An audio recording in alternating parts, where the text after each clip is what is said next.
Bonsoir. Ce soir, c'est Mamie qui raconte l'histoire de la course de luge. Ce matin, Simon rend visite à ses grands-parents. Ouf, ouf, Skippy l'accueille joyeusement.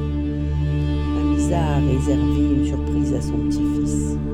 Elle l'a inscrit à une course de luge avec Papilou. Simon frappe dans ses mains. C'est trop bien! Papilou se gratte le menton. Nous avons bien des skis de toutes les tailles, des bâtons de toutes les couleurs, mais nous n'avons pas de luge à la maison. Mamisa a une idée. Hey, allons voir Amédée. Il pourra nous dépanner. La grange du vieux monsieur est remplie d'objets usés et de drôles de jouets. Tout le monde fouille et farfouille gaiement. Amédée déniche une luge en bois derrière un grand sac de noix. Ah, la voilà! Mais Simon est contrarié. La luge est tout abîmée. Amédée souffle. Allons voir Mia et José. Ils nous aideront à la rafistoler. Dans la râtelier, il y a des outils, des planches et du vernis. Toc, toc, toc, et un coup de marteau par-ci, un coup de pinceau par-là. Tout le monde colle et bricole en fredonnant.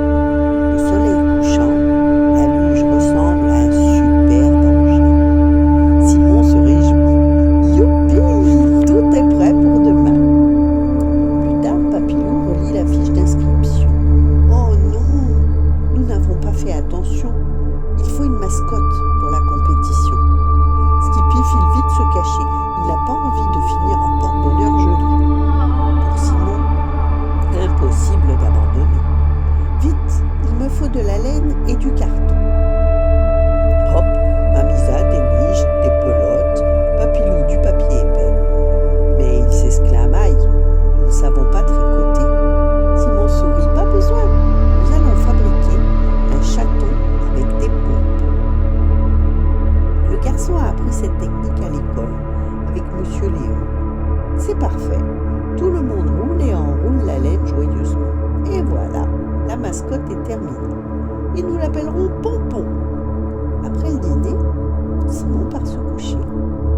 Il est rassuré. Demain, on va bien s'amuser. Sur la ligne de départ, les participants sont prêts. 3, 2, 1, partez! Et zou, les luges s'élancent sur la piste glacée. Mamisa, José et Mia crient: allez, allez! Chouette, Papilou et Simon sont en tête. Mais dans le dernier virage, la luge fait un dérapage. Pompon vole dans les airs comme une flèche et boum, il atterrit dans la neige fraîche. Papilou et Simon risquent de se faire doubler ou d'être disqualifiés s'ils ne vont pas la ramasser. Sans hésitation, Skippy s'élance d'un bond. Il récupère le chaton puis saute sur les genoux de Simon, juste avant la ligne d'arrivée. Hurrah! Papilou et Simon ont gagné. Bravo! Félicitations! Vous êtes des champions! Le jury leur remet une médaille et une brioche dorée qu'ils partagent avec tous ceux qui les ont bien aidés. Skippy n'est pas oublié. Avec Pompon à ses côtés, il reçoit la mention spéciale de la mascotte la plus originale et un bon bol de pâté amplement mérité.